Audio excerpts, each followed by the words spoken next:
रविवारी षण्मुखानंद सभागृहामध्ये होणाऱ्या कार्यक्रमात पाकिस्तानी गझल गायक गुलाम अली हे गाणार नाहीत, त्यांच्यामध्ये चर्चा झाली आणि शिवसेनेच्या विरोधानंतर आयोजकांनी हा निर्णय घेतलेला आहे। आता गुलाम अली यांचा परफॉर्मन्स रद्द झालेला आहे। आपण याबाबत अधिक माहिती घेऊया आमचे प्रतिनिधी अमित जोशी यांच्याकडून। अमित, अखेर शिवसेनेच्या विरोधापुढे आयोजकांना माघार घ्यावी लागलेली आहे। गुलाम अलींचा परफॉर्मन्स रद्द झालेला आहे, काय अधिक माहिती आहे? संदर्भात आताच महापौर बंगल्यावर उद्धव ठाकरे आणि आयोजक यांची एक बैठक झाली। या संदर्भातली जी माहिती समोर येते त्यानुसार जे दिवसभरात त्या दिवशी जे कार्यक्रम आहेत ते कार्यक्रम अजून तरी रद्द झाल्याची घोषणा झाली नसली तरी तो गुलाम अली जे पाकिस्तानचे जे गायक आहेत, प्रसिद्ध गायक आहेत, त्यांचा हा कार्यक्रम मात्र रद्द करण्यात आल्याचं आयोजकांनी बैठकीनंतर सांगितलंय।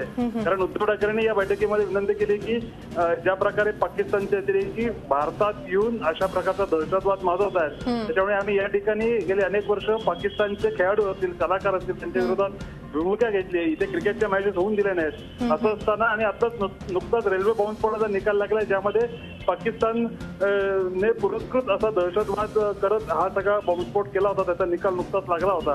तर अशा प्रकारच्या घटना लक्षात घेतला तर पाकिस्तानमधील व्यक्तीने इथे परफॉर्मन्स करू देणं कितपत योग्य आहे, अशा प्रकारची भूमिका उद्धव ठाकरे यांनी आयोजकांपुढे मांडली।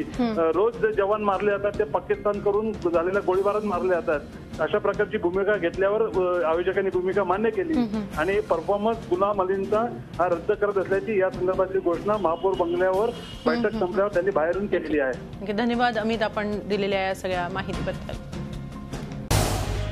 झी 24 तास रहा एक पाऊल पुढे।